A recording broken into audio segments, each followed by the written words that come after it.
For decades, the relationship between Canada and the United States was one of the most stable alliances in the modern international system. It was built on economic integration, coordinated security, and institutional trust developed over generations. But under Donald Trump, this relationship did not deteriorate by accident. It was deliberately placed under pressure.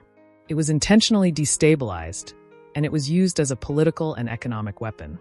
Today, Canada's outgoing ambassador has confirmed what many observers had long suspected.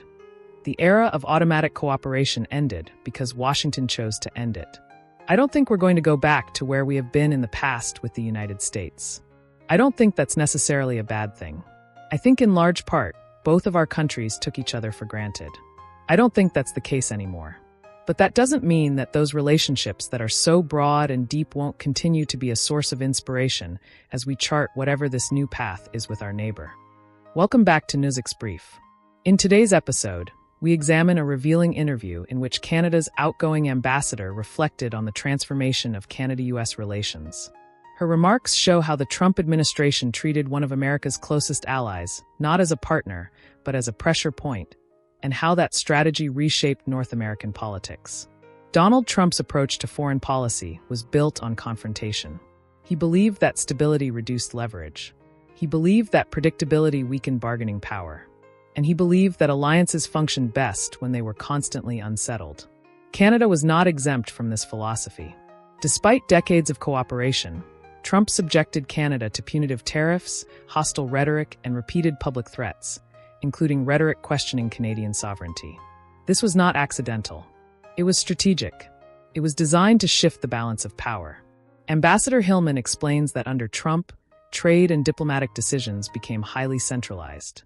Policy was shaped primarily by one individual. This allowed pressure tactics to be deployed rapidly and unpredictably. Tariffs could be announced overnight. Threats could be issued publicly. Negotiations could be reframed through social media. Canada was forced to respond not to institutions, but to political impulses. This asymmetry was intentional. It is absolutely clear that this time, the president is very much more central to every decision that is being made on the trade front, not just with Canada, but with the world, and his vision is much more central. But that doesn't mean that this advocacy isn't valuable, because he does listen, of course, as an elected official, to the people that he represents. And many of those people, in fact, I would say almost unanimously within the U.S. business community, believe that keeping CUSMA in place and keeping it functional and keeping this trading bloc with Mexico and Canada efficient is in the U.S.'s best interest. The most visible tool in Trump's campaign against Canadian stability was tariffs. Steel and aluminum tariffs were imposed despite Canada being one of America's most reliable suppliers. These measures were justified publicly through national security arguments. Privately, they functioned as leverage. They raised costs.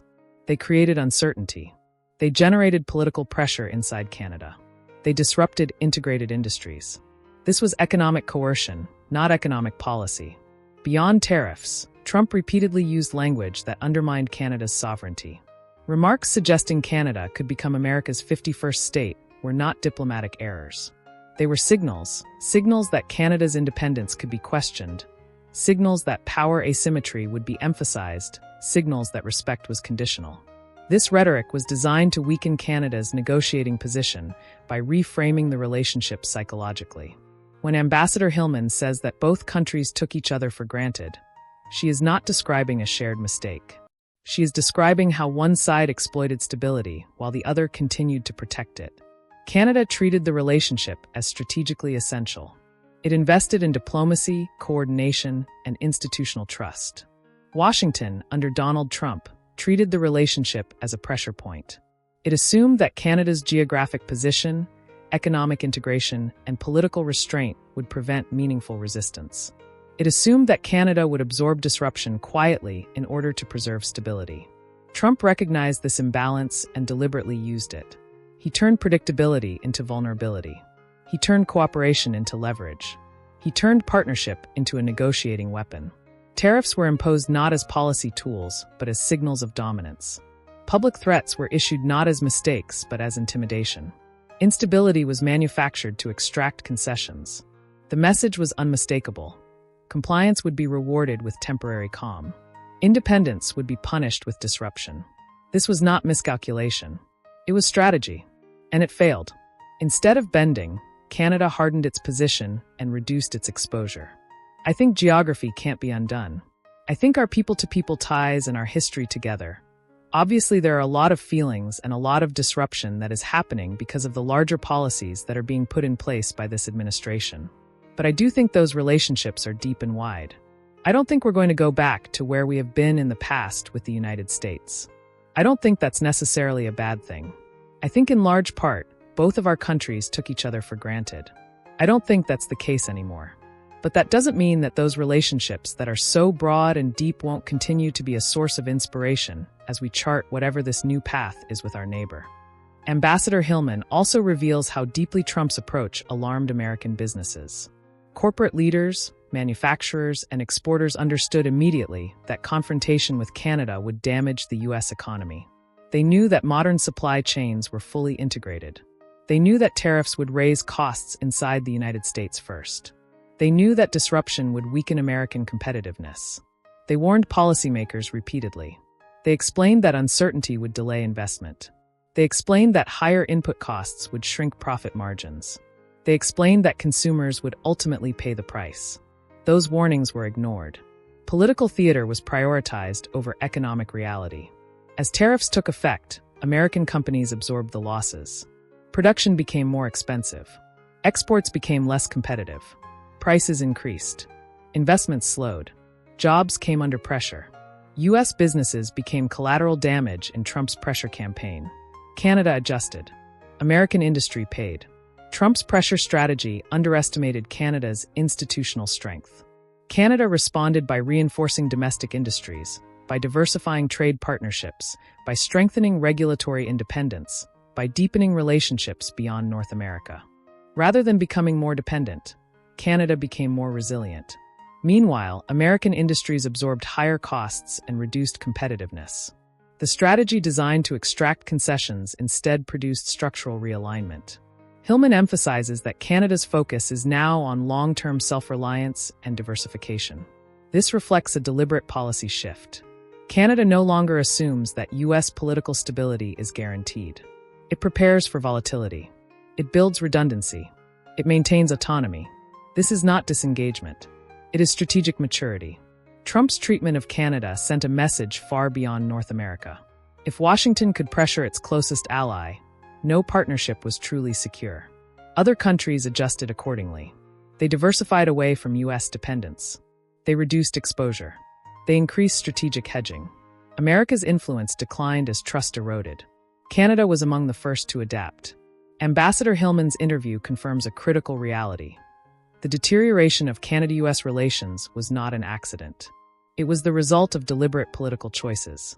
Tariffs were imposed intentionally. Rhetoric was escalated intentionally.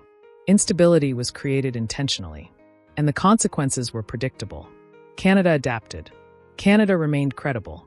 Canada strengthened its position. The United States weakened its own.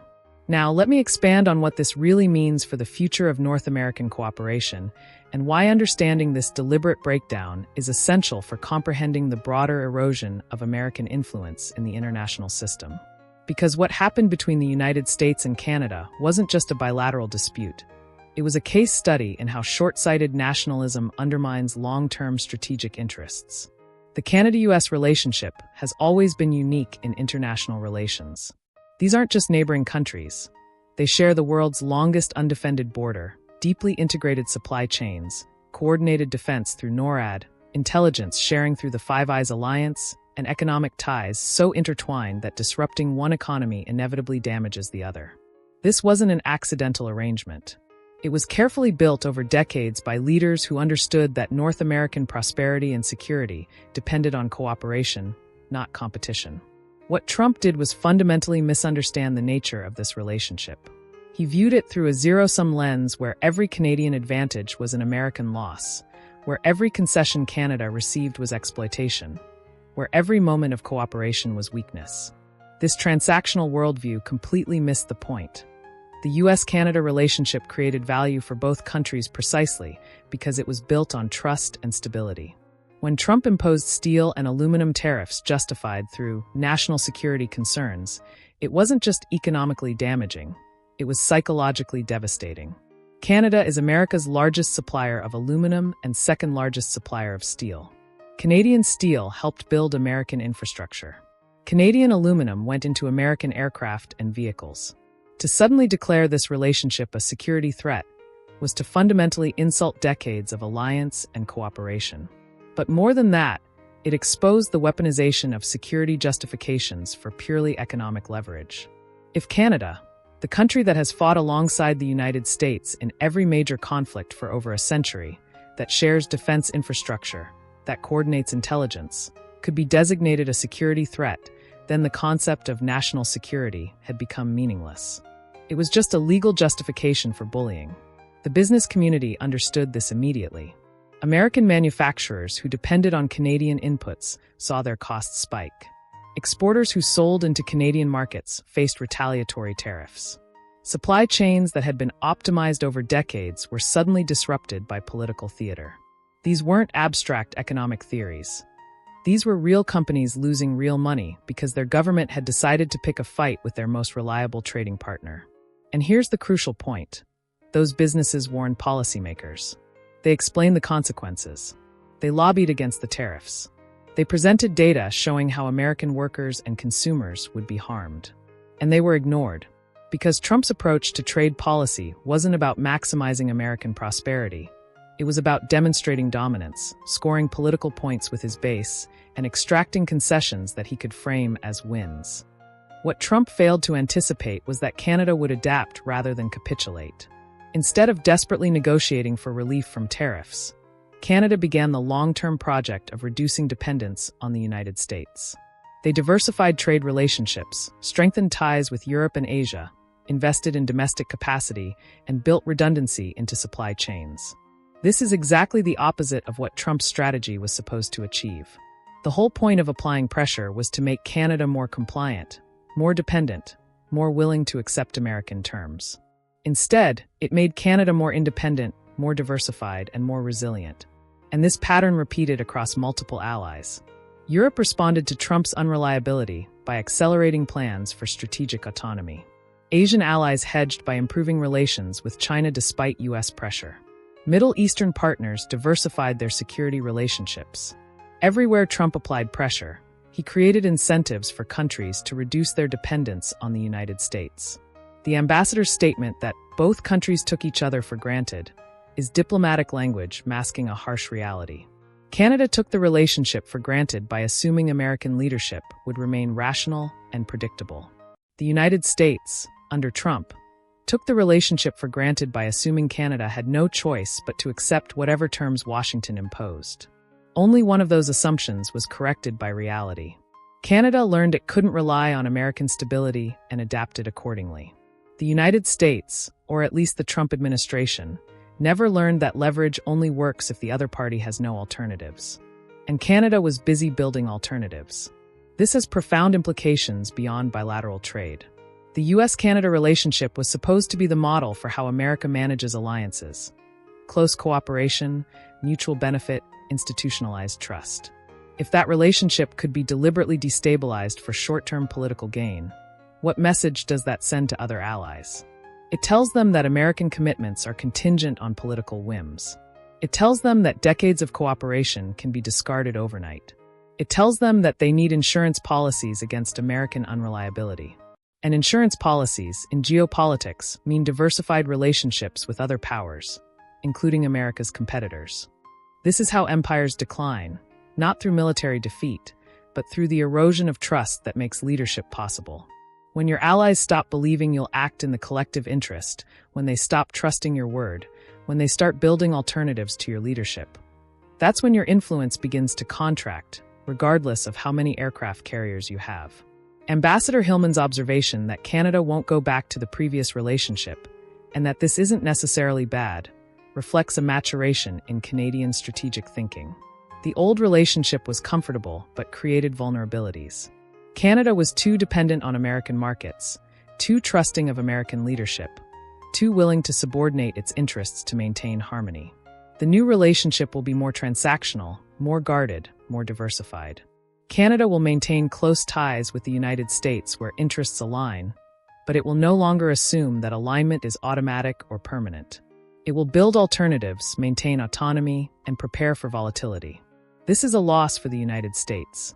Not because Canada becomes an enemy. It won't, but because a relationship that was once a strategic asset requiring minimal maintenance now requires constant attention and negotiation. The automatic cooperation, the benefit of the doubt, the willingness to absorb short-term costs for long-term partnership. All of that is gone, burned away by 4 years of deliberate pressure and hostility. And it's not coming back, because institutions and trust, once broken, are extraordinarily difficult to rebuild. The next American administration can be more respectful, more cooperative, more reasonable. But Canadian policymakers will remember that American policy can change radically with a single election.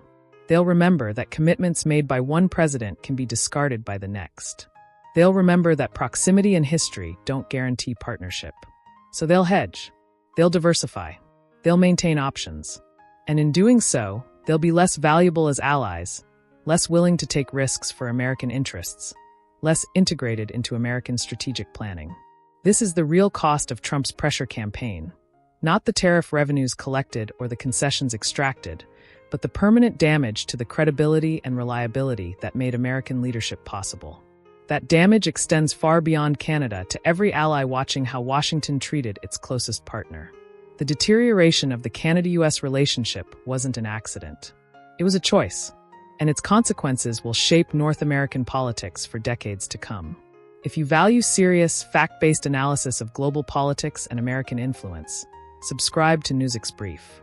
We examine power, strategy, and consequences, not slogans. Thank you for watching, and we'll see you next time.